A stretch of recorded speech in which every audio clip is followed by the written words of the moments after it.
ଶେଷରେ ହୋଟେଲର ମୋରି ରୁମ୍ରେ ମୋ ସହ ରାତି କାଟିଲା। ମୁଁ ଜାଣିଛି ନିଆଁ ପାଖରେ ଘିଅ ଯେମିତି ନିଜକୁ କଣ୍ଟ୍ରୋଲ କରିପାରେ ନା, ଆମେ ବି ସେମିତି ନିଜକୁ କଣ୍ଟ୍ରୋଲ କରିପାରିନଥିଲୁ। ନିଶବ୍ଦ ରାତିରେ ଉଭୟଙ୍କୁ ସେଇ ବେଡ୍ରେ କେତେବେଳେ ଆଲିଙ୍ଗନ କରିସାରିଥିଲୁ। ଦେହର ସେ ଅଜଣା ଶିହରଣଟା ଆମକୁ ଏମିତି ଭୁଲ କାମ କରିବାକୁ ବାଧ୍ୟ ବି କରିଦେଇଥିଲା। ଶେଷରେ ଆମ ନିଜ ଦେହକୁ ଉଭୟଙ୍କ ପାଖରେ ସମର୍ପଣ କରିଦେଇଥିଲୁ। ବେଡ୍ ଉପରେ କିଛି ସମୟର ସେ ଧଡ଼ ଧଡ଼ ଶବ୍ଦ ପରେ ସବୁକିଛି ଯେମିତି ଶାନ୍ତ ହୋଇଯାଇଥିଲା। ସେ ମୋତେ କହିଲା, ମୋତେ କେବେ ଧୋକା ଦେବନି ତ? ମୁଁ ତୁମକୁ ନ ପଚାରି ମନେ ମନେ ଭଲ ପାଇଯାଇଥିଲି। ତମର ସେ ସାହାଯ୍ୟ ସେଦିନ ମୋତେ ତମ ଆଡ଼କୁ ଆକୃଷ୍ଟ କରିନେଇଥିଲା। ଶୀତୁଆ ରାତିରେ ସମୟ ରାତି 11ଟା ପାଖାପାଖି ହେବ। ଭଦ୍ରକର ବନ୍ଦ ଛକଟା ସୁନସାନ ହୋଇଯାଇଥିଲା। କାଁ ଭାଁ ଗାଡ଼ି ମଟର ଯିବା ଆସିବା କରୁଥିଲା। ହଠାତ୍ ମୋର ନଜର ପଡ଼ିଲା, ସେପଟୁ ଜଣେ କିଏ ଚାଲି ଚାଲି ଆସୁଛି। ଷ୍ଟ୍ରିଟ୍ ଲାଇଟ୍ର ଝାପ୍ସା ଆଲୁଅରେ ତା ମୁହଁଟା ଦେଖିପାରୁନଥିଲି। ହାତରେ ଖଣ୍ଡେ ବ୍ୟାଗ୍, ଦେହରେ ଜ୍ୟାକେଟ୍ ସାଙ୍ଗକୁ ଜିନ୍ସ ପ୍ୟାଣ୍ଟ। ଖୋଲା ବାଳଗୁଡ଼ା ଶୀତ ରାତିର ସେ ହାଲକା ପବନରେ ହାଲକା ହାଲକା ଉଡ଼ି ତା ମୁହଁ ଉପରକୁ ଆସିଯାଉଥିଲା। ଗାଡ଼ି ଟିକେ ସ୍ଲୋ କଲି। ସେ ବି କ'ଣ ଭାବିଲା କେଜାଣି ହାତ ମାରି ମୋତେ ଅଟକେଇବାକୁ ଚେଷ୍ଟା କଲା। ଆଉ ମୋ ପାଖକୁ ଆସି କହିଲା, ଏଠି କିଛି ଅଟୋ କି ରିକ୍ସା ନାହିଁ, କେଉଁଠି ମିଳିପାରିବ କି? ମୁଁ କହିଲି, ଏତେ ରାତିରେ ମିଳିବା ତ ସମ୍ଭବ ନୁହେଁ। ସେ କହିଲା, ବାରିପଦା ବସ୍ରେ ଓହ୍ଲେଇଲି, ଦିଲ୍ଲୀରୁ ଆସିଲି ତ ସେଥିପାଇଁ ଡେରି ହୋଇଗଲା। ଫ୍ଲାଇଟ୍ରୁ ଓହ୍ଲେଇ ସିଧା ବାଣୀବିହାର ପଳେଇ ଆସିଲି। ଆଉ ଏଇ ବାରିପଦା ବସ୍ରେ ପଳେଇ ଆସିଲି। ହେଲେ ମୋତେ ଜଣା ନଥିଲା ଏତେ ରାତିରେ ଏଠି କିଛି ଅଟୋ କି ରିକ୍ସା ମିଳେନି ବୋଲି। କେଉଁଠିକି ଯିବ ବୋଲି ପଚାରିଲି। କହିଲା, ବନ୍ତ ଯିବି। ମୁଁ କହିଲି, ଏଠୁ ଗାଡ଼ି ମିଳିବା ସମ୍ଭବ ନୁହେଁ, ସକାଳ ପର୍ଯ୍ୟନ୍ତ ଅପେକ୍ଷା କରିବାକୁ ପଡ଼ିବ। ପାଖ ହୋଟେଲରେ ରହିଯାଆନ୍ତୁ। ହେଲେ ଏତେ ରାତିରେ ହୋଟେଲ ମାନେ ଖୋଲିବେ କି ନାହିଁ ମୋତେ କିନ୍ତୁ ଜଣା ନାହିଁ। ସେ କହିଲା, ନାହିଁ, ମୋତେ ଯିବାର ଅଛି। ସେଠି ମୋତେ ଅପେକ୍ଷା କରିଛନ୍ତି। ବନ୍ଦରେ ପହଞ୍ଚିଲେ ମୋ ମାମୁଁକୁ ମୁଁ ଶେଷ ଦର୍ଶନ କରିବି, ନହେଲେ ତାଙ୍କର ସତ୍କାର କରିଦେବେ। ତାଠୁ ଏମିତି କଥା ଶୁଣି ମୋତେ ଟିକେ କଷ୍ଟ ଲାଗିଲା। କହିଲି, ଯଦି କିଛି ନ ଭାବିବେ ମୁଁ ନେଇ ଛାଡ଼ିଦେଇ ଆସିବି। ତାର ସେ ଦୁଃଖ ଭିତରେ ବି ଟିକେ ଖୁସି ଥିଲା। କହିଲା, ନାଇଁ ନାଇଁ, ଖରାପ କାହିଁ ଭାବିବି। ସିଧା ଡୋର୍ ଖୋଲିଲା ଆଉ ପଛ ସିଟ୍ରେ ବ୍ୟାଗ୍ଟା ରଖି ଆଗ ସିଟ୍ରେ ବସି ପଡ଼ିଲା। କିଛି ସମୟର ନୀରବତା ପରେ ତାକୁ ପଚାରିଲି, ତମେ କ'ଣ ମାମୁଁ ଘରକୁ ଆସୁନଥିଲ କି? ଏଇ ଗୋଟେ ପ୍ରଶ୍ନର ଉତ୍ତର ସରିବା ବେଳକୁ ଆମେ ବନ୍ଦରେ ତା ମାମୁଁ ଘରେ ପହଞ୍ଚି ସାରିଥିଲୁ।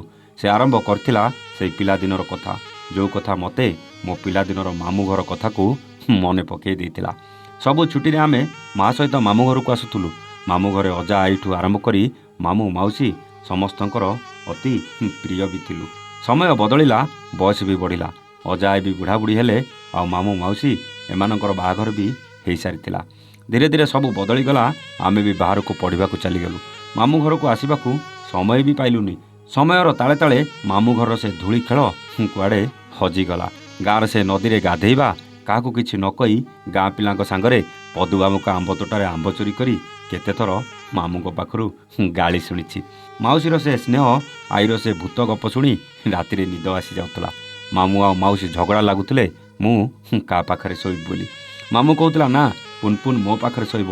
ଆଉ ମାଉସୀ କହୁଥିଲା, ନା, ସେ ମୋ ପାଖରେ ଶୋଇବ। ଶେଷରେ ମୁଁ ମାଉସୀ ପାଖରେ ଶୋଇବାକୁ ପଳେଇଯାଏ।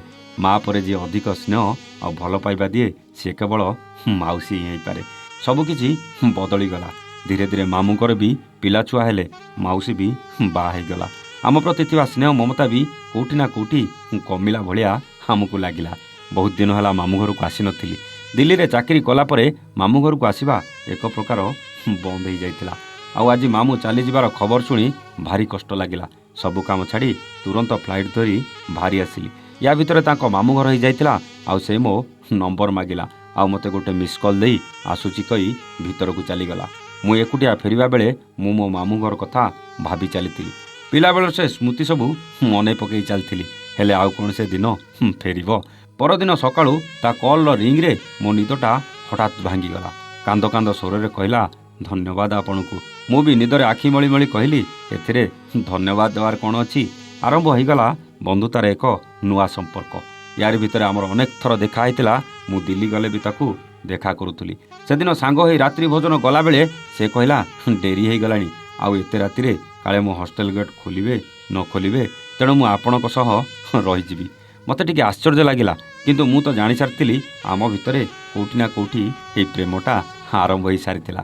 ତଥାପି ମୁଁ ଲାଜେଇ ଗଲି, ଆଉ ତାକୁ କେମିତି ମନା କରିବି ଭାବି ପାରୁନଥିଲି। ଶେଷରେ ହୋଟେଲର ମୋରି ରୁମ୍ରେ ମୋ ସହ ରାତି କାଟିଲା। ମୁଁ ଜାଣିଛି ନିଆଁ ପାଖରେ ଘିଅ ଯେମିତି ନିଜକୁ କଣ୍ଟ୍ରୋଲ କରିପାରେ ନା, ଆମେ ବି ସେମିତି ନିଜକୁ କଣ୍ଟ୍ରୋଲ କରିପାରିନଥିଲୁ। ନିଶବ୍ଦ ରାତିରେ ଉଭୟଙ୍କୁ ସେଇ ବେଡ଼୍ରେ କେତେବେଳେ ଆଲିଙ୍ଗନ କରିସାରିଥିଲୁ। ଦେହର ସେ ଅଜଣା ଶିହରଣଟା ଆମକୁ ଏମିତି ଭୁଲ କାମ କରିବାକୁ ବାଧ୍ୟ ବି କରିଦେଇଥିଲା। ଶେଷରେ ଆମ ନିଜ ଦେହକୁ ଉଭୟଙ୍କ ପାଖରେ ସମର୍ପଣ କରିଦେଇଥିଲୁ। ବେଡ୍ ଉପରେ କିଛି ସମୟର ସେ ଧଡ଼ ଧଡ଼ ଶବ୍ଦ ପରେ ସବୁକିଛି ଯେମିତି ଶାନ୍ତ ହୋଇଯାଇଥିଲା। ସେ ମୋତେ କହିଲା, ମୋତେ କେବେ ଧୋକା ଦେବନି ତ? ମୁଁ ତୁମକୁ ନ ପଚାରି ମନେ ମନେ ଭଲ ପାଇଯାଇଥିଲି। ତମର ସେ ସାହାଯ୍ୟ ସେଦିନ ମୋତେ ତମ ଆଡ଼କୁ ଆକୃଷ୍ଟ କରିନେଇଥିଲା। ଆଜି ତମକୁ ମୁଁ ମୋର ସବୁକିଛି ସମର୍ପିତ କରିଦେଲି। ହେଲେ ଜାଣିନି ତମେ ମୋତେ ଗ୍ରହଣ କରିବ କି ନାହିଁ। ମୁଁ ଟିକିଏ ମୁରୁକି ହସି କହିଲି, ତମ ସହ ପ୍ରତାରଣା କରିବା କେବେ ସମ୍ଭବ ନୁହେଁ। ଆଜି ତମେ ମୋ ସହ ଯାହା କଲ, ମୁଁ ମୋ ଜୀବନର ସବୁ ଖୁସି ପାଇଗଲି। ନୂଆ ରାତିରୁ ଆରମ୍ଭ ହୋଇଥିବା ସେହି କାମ ଆମକୁ ଏକ ନୂଆ ସମ୍ପର୍କରେ ଯୋଡ଼ି ଦେଇଥିଲା। ପରଦିନ ସିଧା ପହଞ୍ଚି ଯାଇଥିଲୁ ରେଜିଷ୍ଟ୍ରି ଅଫିସରେ। କାହାକୁ କିଛି ନ ଜଣେଇ ଆମେ ରେଜିଷ୍ଟ୍ରି ଅଫିସରେ ବାହା ବି ହୋଇଯାଇଥିଲୁ। କିଛି ଦିନର ଅପେକ୍ଷା ପରେ ଆମ ବାହାଘର ପାଇଁ ବି ଘର ଲୋକେ ସ୍ୱୀକୃତି ଦେଇଦେଲେ। ଆଉ ଆମ ବାହାଘର ବଡ଼ ଧୁମଧାମରେ ହେଲା। କିନ୍ତୁ ଗୋଟେ କଥା କହିବି ପ୍ରତାପ ଭାଇ, କାହାକୁ କହିବେନି ତ? ଆମ କୋର୍ଟ ମ୍ୟାରେଜ କଥା ଏପର୍ଯ୍ୟନ୍ତ ଆମ ଘର ଲୋକ କେହି ବି ଜାଣିନାହାନ୍ତି। ହେଇ ମୁଁ ତ ଆପଣଙ୍କୁ କହିଦେଲି, ହେଲେ ଆପଣ ବି କାହାକୁ କହିବେନି ପ୍ଲିଜ୍। ଆଜି ସେ ଦିଲ୍ଲୀରୁ ଓଡ଼ିଶା ଟ୍ରାନ୍ସଫର ହୋଇ ଆସିଲାଣି। ଆଉ ଆମେ ସାଥୀ ହେଇ ରହିବାକୁ ଲାଗିଲୁଣି। ଭାଇ ଆଜି ବି ସେ ସଚ୍ଚା ପ୍ରେମ ବଞ୍ଚିଛି। ତା'ର ଉଦାହରଣ ହେଉଛି ଆମ ପ୍ରେମ। କଥାରେ ନାହିଁ, ଭଗବାନ କାହାକୁ କାହା ସହିତ ଉପରୁ ଯୋଡ଼ି କରି ପଠେଇ ଦେଇଥାନ୍ତି। ଏଇ ଯେମିତି ଆମେ କେହି କାହାକୁ ଜାଣିନଥିଲେ ବି ସେଦିନର ସେ ଦେଖା ଆମକୁ ଅଜଣା ଅଚିହ୍ନାରୁ 7 ଜନ୍ମର ଜୀବନ ସାଥୀ କରିଦେଲା। ଆମ ବାହାଘରକୁ ବିତିଗଲାଣି 2 ବର୍ଷ। ଏବେ ମୋ ସ୍ତ୍ରୀ ପ୍ରେଗନେଣ୍ଟ ଅଛି। ଯଦି ଆପଣ ଆମ ନାଁ ନ ନେଇ ଆମ କାହାଣୀକୁ ଆପଣଙ୍କ କଣ୍ଠରେ ଜାଗା ଦେବେ, ମୁଁ ଭାରି ଖୁସି ହେବି ଭାଇ। କହିଲି, ହଁ ମୋ କଣ୍ଠରେ ଜାଗା ଦେବି, ନିଶ୍ଚୟ ଦେବି। ବହୁତ ଖୁସି ହେଇଗଲା ଆଉ ଫୋନ୍ଟା କାଟି ଦେଇଥିଲା। ଏଇଟା କାହାଣୀ ନୁହେଁ ଆଜ୍ଞା, ପ୍ରେମ ଆଉ ପ୍ରତାରଣାର ସେ ଲୁଚକାଳିରେ ନିଜକୁ ବର୍ବାଦ କରୁଥିବା ସେଇ ପ୍ରେମିକ ଆଉ ପ୍ରେମିକାମାନଙ୍କ ପାଇଁ ଗୋଟେ ଭଲ ଶିକ୍ଷା। ଆପଣଙ୍କୁ କାହାଣୀ କେମିତି ଲାଗିଲା କମେଣ୍ଟ କରି ନିଶ୍ଚୟ ଜଣାଇବେ। ରହୁଛୁ, ନମସ୍ତେ, ଜୟ ଜଗନ୍ନାଥ।